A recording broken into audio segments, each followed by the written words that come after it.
I always have one bag packed and ready to go with all my essentials because personally, I really enjoy working remotely from time to time, whether that's from a local cafe or co-working spaces to a plane or in different countries. Having that well-curated list of quality essentials ready to go saves me time and from potential headaches. So in this video, I'll share with you what I pack into this one bag right here, from everyday items to work and tech essentials. I hope you find these items useful to you, and let's start with the bag itself. A segment of this video is kindly sponsored by HP and Intel. More on their new laptop later.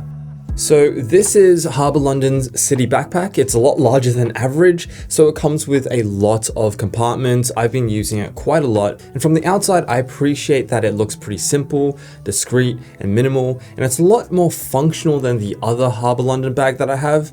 This one here is made of full grain leather. I think it's handmade in Spain, and you can definitely feel the quality, but more importantly, it's really functional just as much as it is stylish. There's lots of stuff in here, and it's quite heavy actually, but I'll show you what it looks like when it's completely empty. So at the back, there's an easy access slot for things like the keys, wallets, and earbuds. The main compartment is freaking amazing. There's dedicated slots to hold a laptop, a tablet, stationery, books, and bottles. But just a heads up that this bag is really quite expensive. It's over $500, so it's really hard to recommend it to everyone. But there are plenty of great bags out there in the $50 to $100 range from awesome brands like Samsonite or Bellroy that are just as practical. My personal preference is to pay for quality gear that will last a lifetime with some love and care. So this is one of those items I'll be using for a long time to come, I hope. Okay, so inside the main compartment of the bag, let's start with the most important carry and main workhorse, the laptop. Recently, I've been road testing this beautiful EliteBook 1040 G10. It's the new business flagship laptop from HP powered by Intel. And what I love about this laptop is it's optimized completely for productivity and travel, so I can make just about any environment as productive as my home setup. For example, the 14-inch form factor here made from recycled magnesium makes it so light. It weighs under 2.6 pounds, so it makes it even lighter than my MacBook Air. Thankfully though, it doesn't sacrifice on processing power. It's powered by the 13th generation Intel vPro P28 processor that drives my creative workflows on apps like Adobe Creative Cloud and Figma. What's interesting is the unique collaboration between HP and Intel to create HP SmartSense. It's a feature that helps balance system resources automatically, so things like regulating the fans, optimizing battery life, scaling performance, and dynamically reducing fan noise is all done automatically. And SmartSense is one of the reasons HP and Intel have managed to cram significant processing power in such a lightweight portable body. So since this is my one bag carry, having everything in a single laptop is essential, and the inbuilt camera with features like auto camera select, HP keystone correction, and B&O speakers as well help bring my best self to meetings when I'm not at my desk. Plus, the laptop just looks the part with a silver magnesium case and glass trackpad contrasted nicely with the black keyboard and display bezels. I really like how it looks. So yeah, road testing the EliteBook 1040 remotely has been really enjoyable, and you can find out more about this new flagship EliteBook in the description box below. So moving on, I'll often pack my laptop stand into this bag as well, and this thing is really brilliant when I need to work productively for long stretches of time in, let's say, a cafe or a hotel.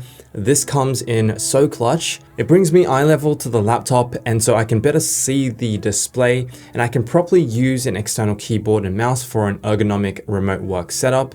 It makes a big difference on my neck and shoulders being able to work with a raised laptop, so I don't need to crane my head down all day.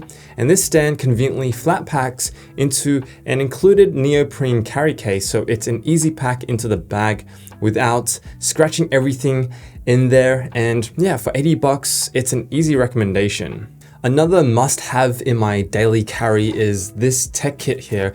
It's something I've mentioned so many times on this channel, and I still use it to religiously store cables and other tech essentials. So In here, I keep all my cables and chargers, otherwise they're all over the place and I can't find them. And I also keep a sturdy pen here, and I actually use this more often than I think I would, especially when I'm traveling around. And I just keep my other peripherals in here. Anything that fits in here, I'll basically chuck in. And oh, also I have this in this compartment here, I have this Apple microfiber cloth for 30 bucks. It's overpriced, but actually money well spent because it's really one of the best, if not the best microfiber cloths I've used. One wipe and most fingerprints and grime is gone with this thing. And finally, one of the most important things, actually I can't forget, is the solid state drives.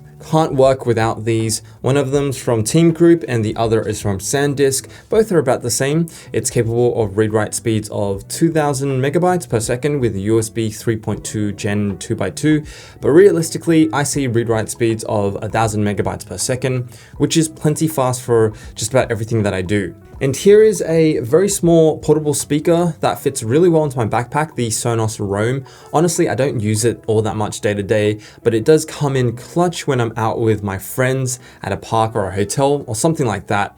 I just pull this one out and everyone loves just sharing music on it. It's infinitely better than playing music off a phone, and it's got a pretty big soundstage for its portable size, and it manages 10 hours of playtime.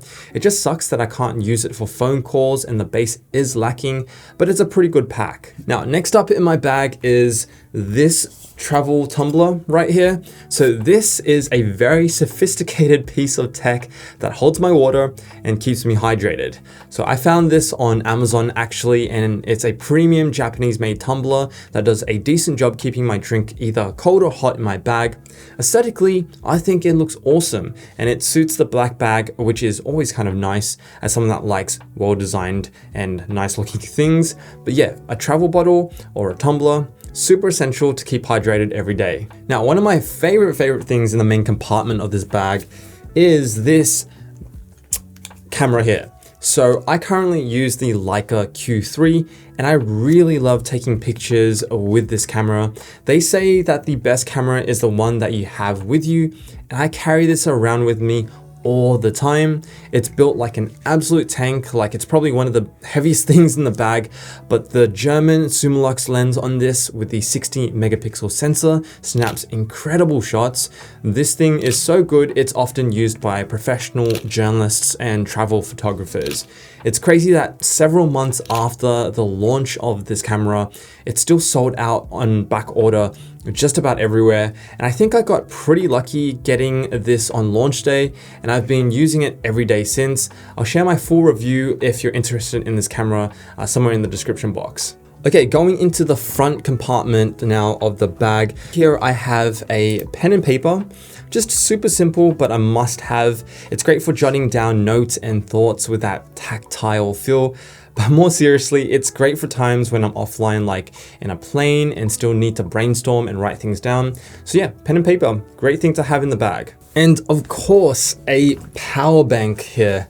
So if I forget to charge my device, if I left my chargers back at home, or I just can't find a power outlet anywhere, this power bank here, this is a complete lifesaver when I'm continuing to work, and it doesn't make an appearance out of the front compartment of the bag that much, but when it does, it's also so handy. All right, moving on to the back of the bag in the easy access compartment here.